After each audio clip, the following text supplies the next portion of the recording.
For our next set of notes, we are going to write linear equations given a point and slope. We're on page 417 in our notebook. And so the title of our notes is Writing Linear Equations Given a Point and Slope. So let's read here. It says to write the equation of the line passing through the point x1, y1 with slope m, you can use the point slope formula. So we're going to write out what that formula is in this box.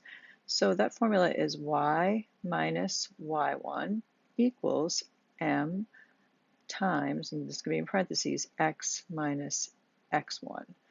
And if you look, the x1, y1, and m are all going to come from the stuff that was given. So if they give you the slope, that's what's going to go right there. And when they give you the point, your x value is going to be put in that part of the formula, and your y value is going to be put in this part of the formula. So these two values are going to get used, and your slope value is going to get used. And you're going to end up with y and x in the equation. And when you're done simplifying, and what you're going to do is distribute and solve for y, you are going to get your answer in slope-intercept form, because that's the form we want it in when we go to graph. So let's go through these examples together. So this first one, they give you the point 4,1 and the slope is 2. So let's kind of look at 4,1. Well, this is x1, y1, right? 4 is x1, 1 is y1. And then my slope is 2, so m is 2. So when I go to write this equation, use this point slope formula, I have y minus, and that's where I'm going to put in this y1, this 1. So I'm going to put that in, equals, and then I'm going to put in my slope, right? Because that's what's next in the formula right here, m. So my m is 2, so I'm going to put 2. Then it's going to be times x minus, and that's where my x1 is going to come from, and x1 is 4. So I'm going to fill that in.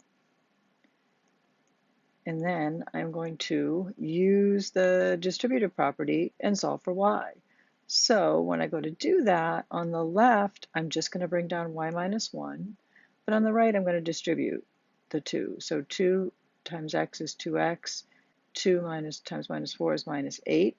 And remember, I have to solve for y. I want to get this y alone, so I have to add 1 to both sides to make this a 0. And now I have y is equal to 2x, and then negative 8 plus 1 is negative 7, minus 7. So there is my equation in slope-intercept form. So they gave me a point, they gave me slope. I used this formula, and then I simplified it and came up with my equation of my line in slope-intercept form. So let's do the next one together.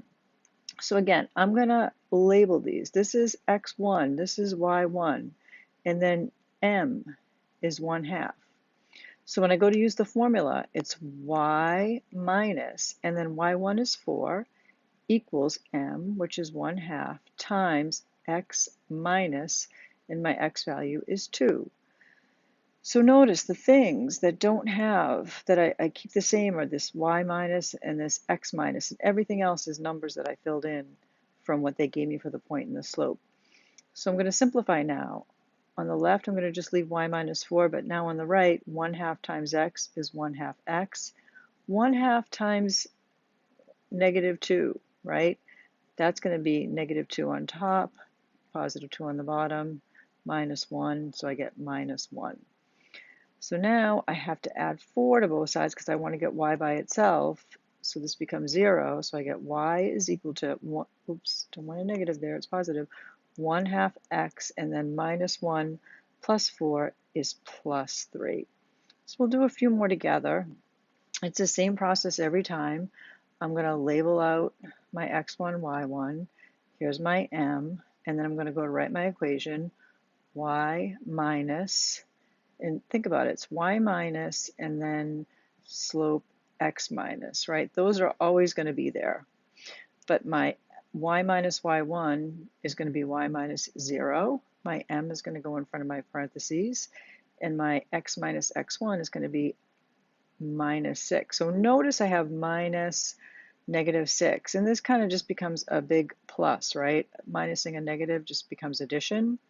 So now, when I look on the left, I can simplify y minus 0. It's just y. And then on the right, 2/3 times x is 2/3 x. And now I've got 2/3 times 6.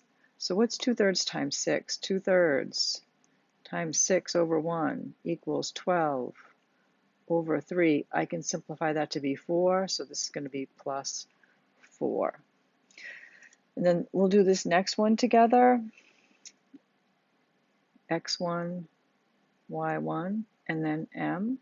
And I'm going to go to write out my point slope formula. Y minus y1, that's minus 1. So you don't lose your minuses. Remember, the formula has a minus in it. And then my y1 has a minus. So I end up with two minuses. Don't get confused and lose those. And then that equals m, which is minus 3 over 4. And then I have x minus, and my x1 value again is another negative, so minus 8. So for these, I'm going to turn these into pluses, right? So I get y plus 1 on the left. I'm going to multiply negative 3/4 x, and then what is negative 3/4 times 8? Well, that's negative 24 over 4, and that is going to equal negative 6, so it's going to be minus 6.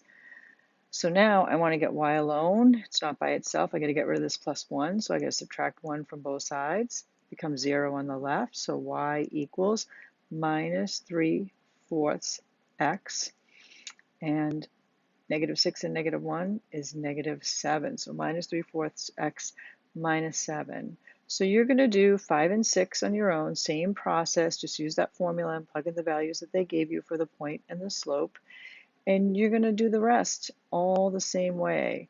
The only one that might be kind of tricky is number 13 because you've got a slope of 0, but when m is 0 and you go to multiply everything in parentheses by 0, you're going to find that it all kind of quickly goes away and you solve for y pretty quickly. So that is your work for writing equations given a point and slope.